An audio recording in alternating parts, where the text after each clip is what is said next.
actually a big believer in the body keeps the score. I think our whole body keeps a score of what we went through. But for me, it's probably the legs more, the hips.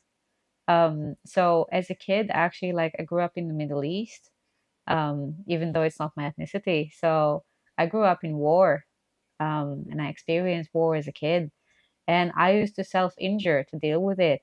So I've got a lot of scars on my hips from that. And I think it was for me like today they're just scars, you know. I haven't done it since I was probably 19 or so. That was the last time when I left, and got a new life. But for me, this is the part that like holds it, and I see it every day. I don't really notice it anymore. It's not really like I don't need them anymore.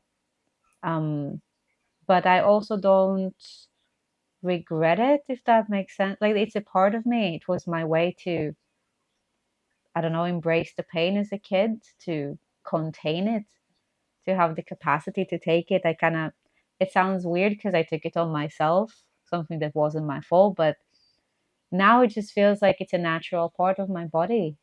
Like I embrace it because it contains all those harsh memories as a kid, going through all of this violence and seeing all of these things and witnessing really harsh things that kids should not witness. Um, and now it's just something that seems very far away, but I also understand myself of back then, of like, you know, using it as a comfort. So I think that's the part of my body that not only physically, but mentally, it feels like it keeps the score of like something really heavy. Do you usually think about it, or you forgot Um, and it's just I history? don't actively think of it, but there are many things that trigger it without it, you know.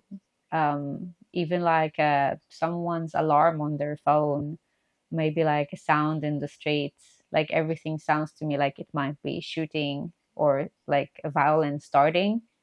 So it always like kind of makes me look over my shoulder and say like, oh, is that danger? Which I think is natural. Like most people who grew up in that, like have some kind of like PTSD or a strong reaction to like loud noises or anything like that. So in that moment, I was like, oh, right, I came from war. It makes sense. In my life now that are so different and so peaceful, I don't really think of it actively, but I can see that my body kept the score. Let's say, like I can feel it. I can feel that I have that. And I also feel like my perspective is different than other things, other people who didn't grow up in the same upbringing, let's say, and maybe they don't have the same perspective. Like for me, every daily problem is kind of like, well, it's fine. It's not going to kill us. Like it's not that dangerous. And I feel like many people are, you know, holding on to smaller day to day problems because this is the biggest they've ever known. And not to say other people's problems don't count just because they didn't grow up like this, but I just feel like my perspective is different in the way I deal with life. Is there any one scar that Hmm. holds the biggest memory? Ooh. Eh, probably, yeah.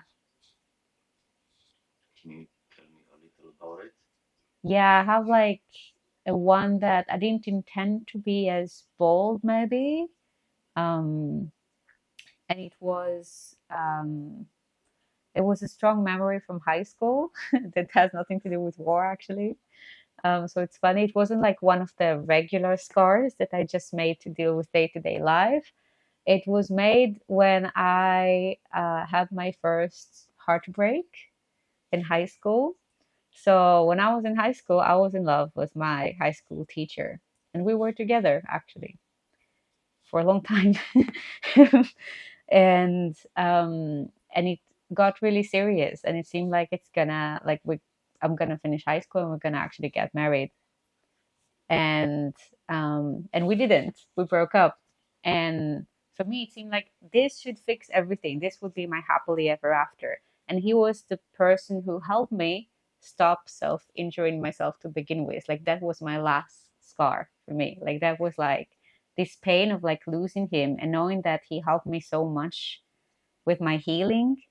That was like the last, strong pain, taken out in this specific way of self-injury, and never again. So it kind of like, in a way, cherishing this, first naive love, the first like breakup, the first feeling of like, oh, this is the person I'm going to spend my whole life with, and it's going to protect me from everything else that is wrong. So probably this one.